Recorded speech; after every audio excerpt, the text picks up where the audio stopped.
കോൺഗ്രസ്, ഇടതു പാർട്ടികൾ, SP, BSP, DMK, JDU, Trinamool, RJD എന്നീ പാർട്ടികളാണ് ബിൽ സെലക്ഷൻ കമ്മിറ്റിക്ക് അയക്കണമെന്ന ആവശ്യവുമായി ഉപരാഷ്ട്രപതിക്ക് കത്തയച്ചത്. ഈ 9 പ്രതിപക്ഷ പാർട്ടികൾക്കും കൂടി 133 സീറ്റുകളാണ് രാജ്യസഭയിലുള്ളത്. എന്നാൽ 18 പേരുണ്ടെങ്കിൽ കൂടെ AIDMKയും BJDയും പിന്തുണച്ചേക്കില്ല. നിലവിൽ 242 അംഗങ്ങളുള്ള സഭയിൽ NDAക്ക് 61 MPമാരാണുള്ളത്.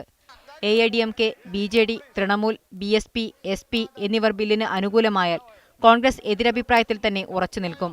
9 പാർട്ടികൾ ചേർന്ന് ഉപരാഷ്ട്രപതിക്ക് കത്ത് നൽകിയിട്ടുണ്ടെങ്കിലും ഇവരുടെ ഐക്യത്തിൽ ആശങ്കയുണ്ടെന്ന് തൃണമൂൽ കോൺഗ്രസ് നേതാവ് സുഖേന്ദു ശേഖർ പറയുന്നു. UPA സർക്കാർ ഇൻഷുറൻസ് ആക്ടിൽ നടത്തിയ 68 ഭേദഗതികളെ കൂട്ടിയിണക്കിയതാണ് നിലവിലെ ഇൻഷുറൻസ് ആക്ട് എന്നാണ് സർക്കാരിന്റെ വാദം. എന്നാൽ ആക്ടിൽ പുനഃപരിശോധന ആവശ്യമാണെന്നാണ് കോൺഗ്രസ് ആവശ്യപ്പെടുന്നത്.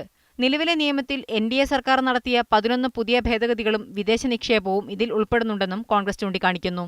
അതേസമയം മുൻ ധനമന്ത്രി P. ചിദംബരം ബില്ലിനെ സ്വാഗതം ചെയ്തു. വിദേശ നിക്ഷേപത്തെ എതിർക്കുന്നതായി കോൺഗ്രസ് നേതാവ് സുദർശൻ നച്ചിപ്പൻ അഭിപ്രായപ്പെട്ടു. എന്നാൽ ബിൽ സെലക്ഷൻ കമ്മിറ്റിയുടെ പരിഗണനയ്ക്ക് വിടാൻ NDA തയ്യാറല്ല. ബിൽ സംബന്ധിച്ച് 2008 മുതൽ നിക്ഷേപകർക്ക് നൽകിയ നിർദ്ദേശമാണ് ഇതിന്റെ കാരണം. News desk, media 1.